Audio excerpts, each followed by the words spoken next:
Hello friends, welcome to my YouTube channel. তো এখন হইচইয়ের নতুন ওয়েব সিরিজ রবীন্দ্রনাথ এখানে কখনো খেতে আসেনি, এটা নিয়ে কথা বলবো। তো তোমাদেরকে আগে থেকে জানিয়ে রাখি, এই ওয়েব সিরিজটা কিন্তু 13 তারিখে রিলিজ হবে, মানে আজকে রাত 12টার পর এটা হইচইতে অ্যাভেলেবেল হবে। বাট আমাকে হইচই থেকে একটা স্পেশাল স্ক্রিনিং দিয়েছিল, যার জন্য আমি এটা দেখতে পেরেছি। তো অবশ্যই হইচইদের অনেক ধন্যবাদ আমাকে এই অপরচুনিটিটা দেওয়ার জন্যে।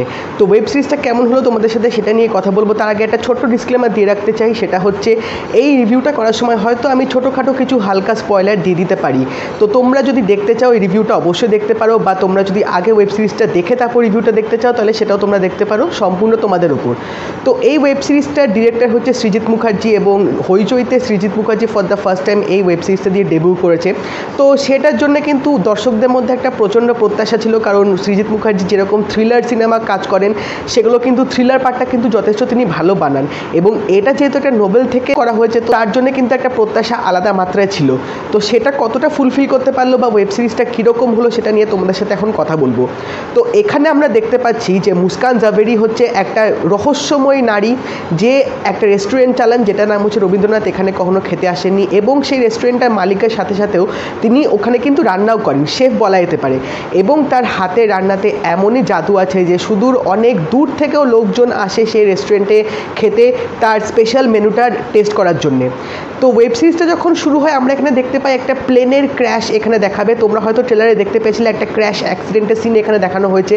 তো সেই ঘটনাটা দেখার পর তারপর ওইটা একটু ঝলক দেখানোর পর আমরা দেখতে পাই যে রাহুল বোস এই রেস্টুরেন্টে আসবে একদিন এখানে খেতে, এবং রাহুল বোসকে যে ক্যারেক্টারটা দেওয়া হয়েছে সেটা হচ্ছে তিনি এই রেস্টুরেন্টের ওপর একটা আর্টিকেল লিখতে চান, তিনি মুস্কান জাভেরির ওপর আর্টিকেল লিখতে চান, কারণ তিনি শুনেছেন যে রেস্টুরেন্টের খাবার নাকি খুব ভালো। তো সেটাই টেস্ট করার জন্য তিনি একদিন আসেন, এবং আসার পর তিনি রেস্টুরেন্টে খাবারটা খাওয়ার পর তিনি বেশ ইমপ্রেস হয়ে যান, রীতিমতো মুগ্ধ হয়ে যান।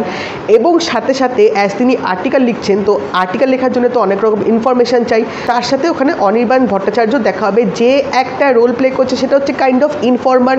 সে পুলিশদেরকেও ইনফরমেশান দেয়, ওখানকার সুন্দরপুরের যে যা ইনসিডেন্ট যা ঘটনা ঘটতে থাকে সে সব কিছু তার কাছে ইনফরমেশানগুলো থাকে। তো তার সাথে হাত মেলানোর পর তারা দুজনে এখানে কাজ করবেন। এবং ফার্স্টের দিকে আমরা দেখতে পাই রাহুল বোস যখন ইনিশিয়ালি এই আর্টিকেলটা লেখার জন্য তিনি অনেক রকম ইনভেস্টিগেশন শুরু করবে, তো তখনই একটা জিনিস ঘটে যায়, সেটা হচ্ছে কেঁচো খুঁড়তে গিয়ে কেউটে এখানে বেরিয়ে আসে। তো রাহুল বোসের কাছে অনেক রকম এমন তথ্য চলে আসে যেটার জন্যে তার রীতিমতো সন্দেহ হয় যে এই রহস্যময় মুস্কান জাভেরি এই নারীটি কে, অ্যাকচুয়ালি তার পাস্ট কি, তিনি কোথার থেকে এসেছেন, এবং কিছু কিছু ঘটনা তার চোখের সামনে ঘটার পর মুস্কান জাভেরির ওপর কিন্তু একটা সন্দেহ হতে থাকে। 5টা এখানে রহস্যময় খুন হয়, তো সেই রহস্যময় খুনেরও ইনভেস্টিগেশন কিন্তু এখানে করা হবে, যার জন্যে মুস্কান জাভেরির ওপর কিন্তু সবার একটা কনফিউশন হবে যে এ কি সত্যি এই 5টা খুনের জন্য কি জড়িত নাকি জড়িত না। তো যত ওয়েব সিরিজটা গড়াবে আমরা এখানে দেখতে পাবো অনেক রকম ঘটনা ঘটছে। এখানে রাহুল বোস ইনিশিয়ালি অনেক রকম তিনি ইনভেস্টিগেশন করছেন, অনেক রকম পন্থা তিনি ব্যবহার করছেন জানার জন্য আলটিমেটলি কে। চমকের পর চমক কিন্তু তোমরা এই ওয়েব সিরিজটাই পাবে, এইটুকু কিন্তু গ্যারেন্টি। প্রত্যেকটা এপিসোডে কিন্তু এখানে কিছু কিছু টুইস্ট অ্যান্ড টার্নস রাখা হয়েছে, এবং তোমাদের বলে রাখি এই ওয়েব সিরিজটা কিন্তু টোটাল 9টা এপিসোড আছে। প্রত্যেকটা এপিসোডের রান টাইম অ্যাভারেজ ডিউরেশন 25 থেকে 30 মিনিট মতো। তো লাস্ট অব দিকে রাহুল বোস এই ইনভেস্টিগেশনগুলো করার জন্য বা তিনি যে আর্টিকেলটা লিখছে তার কি সত্যি আর্টিকেল লেখাটাই মেন মোটিভ ছিল নাকি অন্য কিছু এখানে তার মোটিভ আছে, এই সব কিছু কিন্তু তোমরা ওয়েব সিরিজটার এন্ডে গিয়ে জানতে পারবে। তো এন্ডিংটাও কিন্তু বেশ একটা এখানে সুন্দরভাবে করা হয়েছে। আমি যেহেতু নোবেলটা পড়িনি সেজন্য জানি না যেটা সেকেন্ড পার্ট আসবে কিনা, বাট এন্ডিংটা কিন্তু এখানে একটা ওপেন এন্ডিং টাইপ রেখে দেওয়া হয়েছে। তোমাদের অবশ্যই এন্ডিংটা আমি বলবো না, কারণ সেটা বললে খুবই স্পয়লার হয়ে যাবে। তো এখানে একটা জিনিস আমার যেটা একটু নেগেটিভ সাইড লেগেছে সেটা হচ্ছে স্ক্রিন প্লেটা।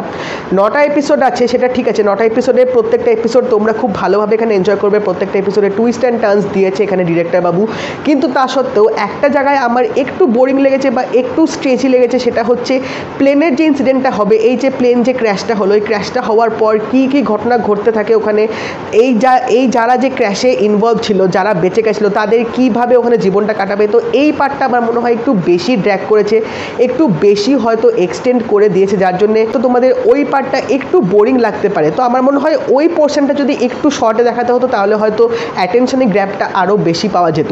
এবং তাছাড়াও স্ক্রিন প্লেটা কিন্তু যথেষ্ট ভালো ছিল, কিন্তু কিছু কিছু জায়গায় আমার মনে হয় একটু ইমপ্রম্পটু লেগেছে, বা কিছু কিছু জায়গায় এরকম আমার লেগেছে যে পুরো যে সিনটা দেখাচ্ছে সেই সিনটা হয়তো পুরো ঠিকভাবে হয়তো আমাদেরকে দেখাতে পারেনি, বা সেইভাবে হয়তো ইউটিলাইজেশনটা করেনি। কারণ একটা সিন একটু দেখানোর পর আবার অন্য একটা সিনে চলে যায়, আবার অন্য একটা সিনে দেখানোর পর পুরনো সেই ফ্ল্যাশব্যাকের সিনটায় চলে আসে যে সিনটা একটু আগে দেখিয়েছিল।